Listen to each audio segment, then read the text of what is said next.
In Georgia in 2020, there was conflict against the police. It was due to an incident in Minnesota known as the death of an African American named George Floyd.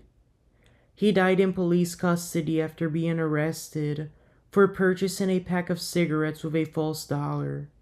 I will speak more about this case in a future episode. This was presumed as a form of police brutality and sparked an outrage in the Black Lives Matter movement. The outrage shortly after became national. In Georgia, there was so much attention towards this movement. There was then an incident in this state. It was the death of Rayshard Brooks, another African American. He as well died after an encounter with police officers. However, he was not yet in police custody and handcuffs were never put on him.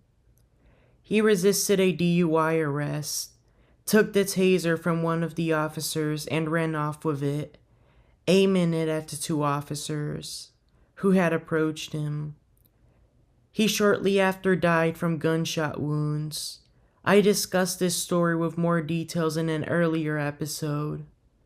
If you want to go back to that one, you can do so, then come back to this one. This death caused anger towards the police and Black Lives Matter protests started. These protests got out of control and became riots. It is easy for emotional protests to turn violent just by the actions of a few. The protest started on June 12, 2020, the night that Rayshard Brooks died. Some people who witnessed the death fled the scene but returned to protest after they saw what happened. The death had occurred outside a Wendy's restaurant. Some of these protesters brought guns with them and shot nearby cars. They set the Wendy's on fire, burning it down. They also broke a television camera. On the 4th of July, an 8-year-old girl was killed. 2 suspects tied to that murder were arrested. I will discuss this case more in a future episode. On June 13th of that year, Atlanta Police Chief Erica Shields resigned.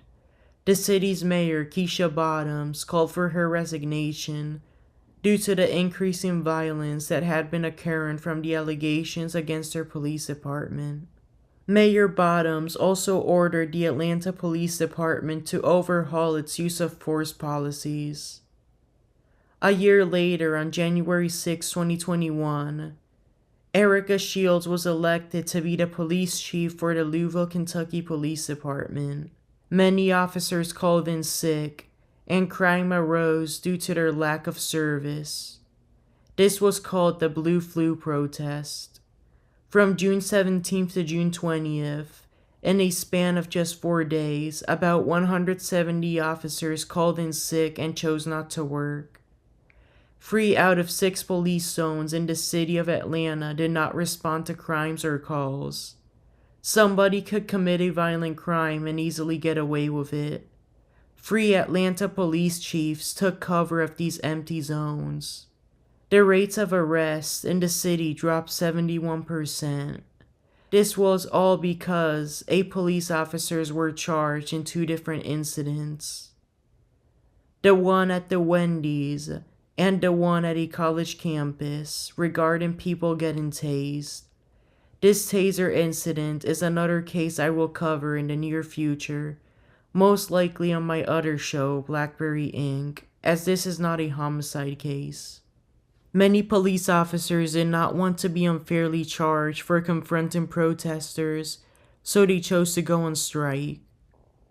The Atlanta Police Foundation then gave them a $500 bonus in their wages. For the next few months, this led officers to return to work. The riot shortly after ended. It was also confirmed that the alleged suspects accused of shooting the 8-year-old girl in a car also shot at the other vehicles passing by. The vandals accused of burning down a Wendy's and destroying a television camera were identified. They were charged and arrested. They had been arrested after surrendering to their attorney's office and Magistrate Cassandra Kirk. Kirk ordered them to remain in the Fulton County Jail until their arraignment. The trio pleaded not guilty and were released on bond, but ordered to be on house arrest while awaiting trial. They were indicted on arson charges in January 2022. Each received 2 charges of first-degree arson and 1 count of conspiracy to commit first-degree arson. Natalie and John were represented by defense attorney Drew Findlin, Chisholm by Khalil Iadi. This case was prosecuted by District Attorney Fannie Willis, who agreed to plea bargains and has been working Black Lives Matter related cases for over the years. Natalie and Chisholm took plea deals and pleaded guilty to the charges in order to avoid going to prison. The Fulton County District Judge Eric Dunway as well agreed to the plea deals. He sentenced them to 5 years of probation for one of the arson charges, a $500 fine for the other arson charge, and 150 hours of community service for the remaining charge. If they completed these sentences without committing any other crimes, their criminal records would be cleared as if they never did anything wrong. The third suspect, John Wade, was sentenced to 5 years in federal prison in another case for burning U.S. Postal Service vehicles. He was sentenced, along with his co-arsonist, to 5 years in federal prison after reaching a bargain as well. Him and his co-arsonist face more federal and state charges for going on another Black Lives Matter arson spree, burning down the city of Atlanta, including police cars. After reaching plea deals for these new cases, they as well pleaded guilty to them. 2 of them, including Wade, received another 5 years in prison. The third suspect was sentenced to about 1 year in prison, meaning that he was immediately released from the Fulton County Jail for time served. With the information I have, the state case seems to have been dismissed with the federal plea deal, but they did have to pay a fine of about $500. For the Wendy's case, it seems that Wade paid another $500. While on house arrest, he worked with federal BOP officials to decide which prison he'd go to. John Wade was then picked up by them and placed into the FCI Beckley, a federal prison in Beaver, West Virginia, where he served his prison sentence. He was released on June 24, 2024. The last suspect in the federal case continued serving his sentence after the others were released. He served his sentence at the FCI Petersburg Medium in Hopewell, Virginia, and was released afterwards on January 30th, 2025.